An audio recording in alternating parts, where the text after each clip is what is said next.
Audio Jungle. Assalamualaikum warahmatullahi wabarakatuh.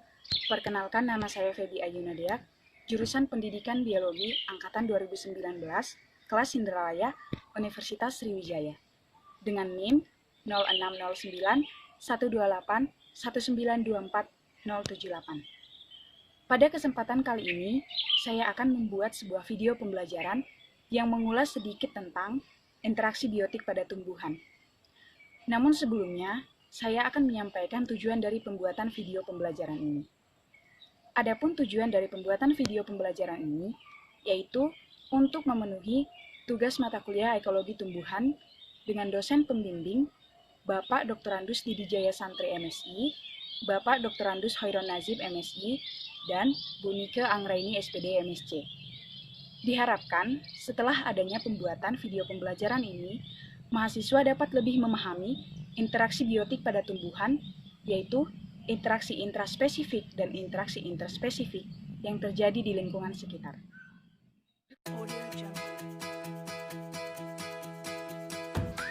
Secara sederhana, interaksi dapat diartikan sebagai hubungan satu sama lain dalam satu kelompok, di mana dalam hubungan ini dapat menyebabkan keuntungan bagi salah satu pihak, keuntungan bagi kedua belah pihak, ataupun menimbulkan kerugian bagi salah satu pihak.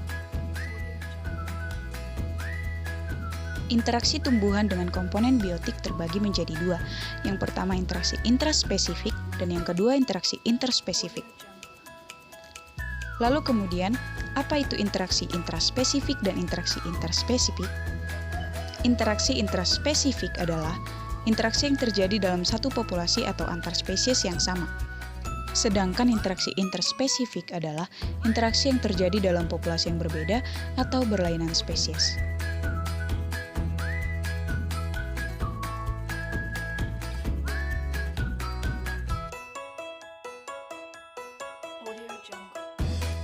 Untuk contoh interaksi intraspesifik, kita dapat melihat pada tumbuhan ini. Di sini, terdapat beberapa tumbuhan buah nanas yang tumbuh berdampingan. Dari keadaan ini, saya dapat menyimpulkan bahwa interaksi yang terjadi yaitu kompetisi. Karena jelas-jelas, tumbuhan ini adalah satu spesies yang sama, sehingga membutuhkan sumber daya atau nutrisi yang sama persis. Setelah saya amati secara langsung, di sini saya lihat terdapat tumbuhan buah nanas yang bertumbuh besar, dan ada juga tumbuhan buah nanas yang bertumbuh kecil. Dari kondisi ini, kita dapat menyimpulkan bahwa dampak dari kompetisi intraspesifik itu jelas, di mana dalam lingkungan tersebut sumber dayanya terbatas, akan tetapi memiliki banyak spesies yang hidup di dalamnya yang membutuhkan sumber daya atau nutrisi yang sama. Hal inilah yang akan mengakibatkan adanya pengaruh dari kemampuan tumbuhan untuk beradaptasi terhadap lingkungannya, di mana ada tumbuhan yang mendominasi dan ada tumbuhan yang tersingkirkan. Di sini, tumbuhan yang mendominasi adalah tumbuhan buah nanas yang bertumbuh besar, sedangkan tumbuhan yang tersingkirkan adalah tumbuhan buah nanas yang kecil. Dia tetap hidup dan berkembang, akan tetapi dia memperoleh sumber daya yang sedikit, karena kemampuan atau adaptasi terhadap lingkungannya lebih rendah dibandingkan tumbuhan buah nanas yang bertumbuh dengan besar. Pada tayangan ini ditampilkan dengan jelas perbedaan ukuran dari tumbuhan buah nanas, di mana ada tumbuhan yang bertumbuh besar dan ada tumbuhan yang bertumbuh kecil. Dalam hal ini, tumbuhan yang mendominasi yaitu tumbuhan buah nanas yang bertumbuh besar dan tumbuhan yang tersingkirkan yaitu tumbuhan buah nanas yang bertumbuh dengan kecil.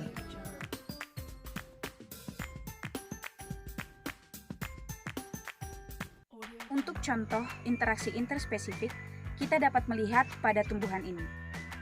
Di sini terdapat beberapa tumbuhan. Yang pertama, tumbuhan buah naga, pohon pepaya, lalu kemudian tumbuhan buah nanas, dan rumput liar lainnya.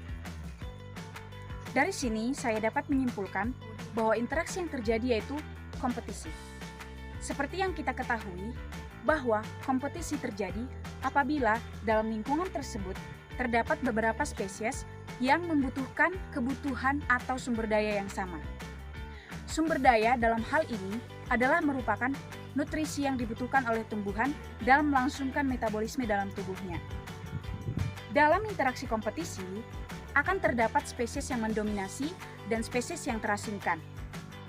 Keadaan ini dipengaruhi oleh kemampuan tumbuhan untuk beradaptasi atau menyesuaikan diri dengan lingkungannya. Tentunya, hal ini akan berkaitan dengan fungsi fisiologis tumbuhan. Pada peristiwa kompetisi yang terjadi di lingkungan ini, memang masing-masing tumbuhan masih tetap bertumbuh dan berkembang.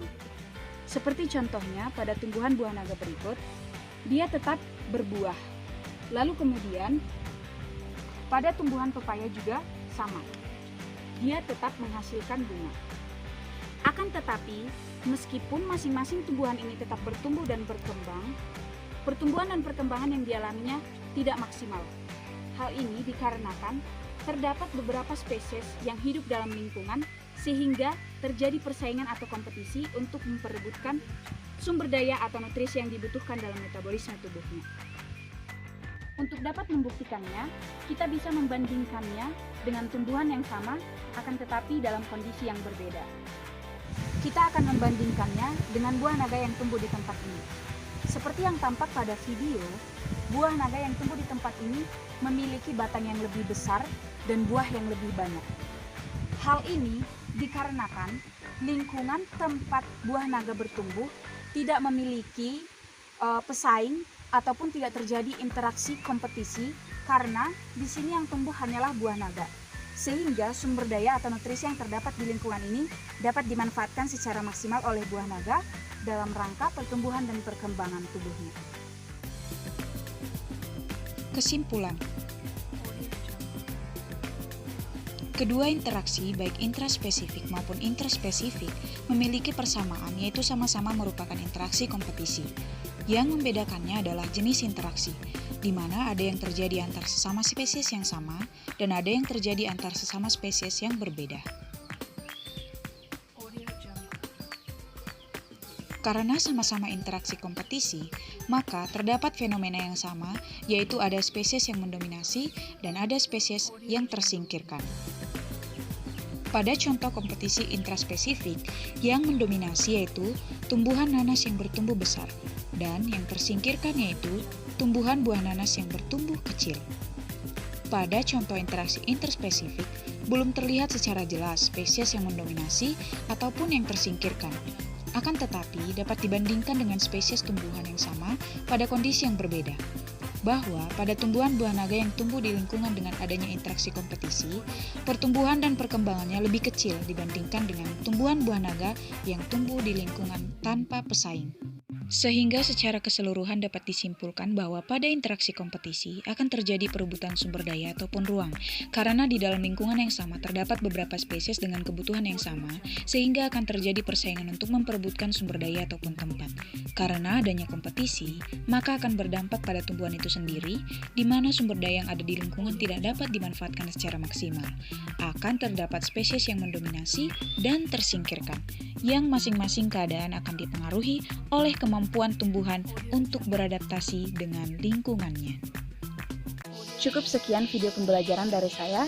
Saya berharap mudah-mudahan video ini dapat bermanfaat bagi teman-teman sekalian untuk menambah wawasan dan pengetahuan mengenai interaksi biotik pada tumbuhan. Terima kasih atas perhatiannya dan sampai jumpa kembali. Wassalamualaikum warahmatullahi wabarakatuh.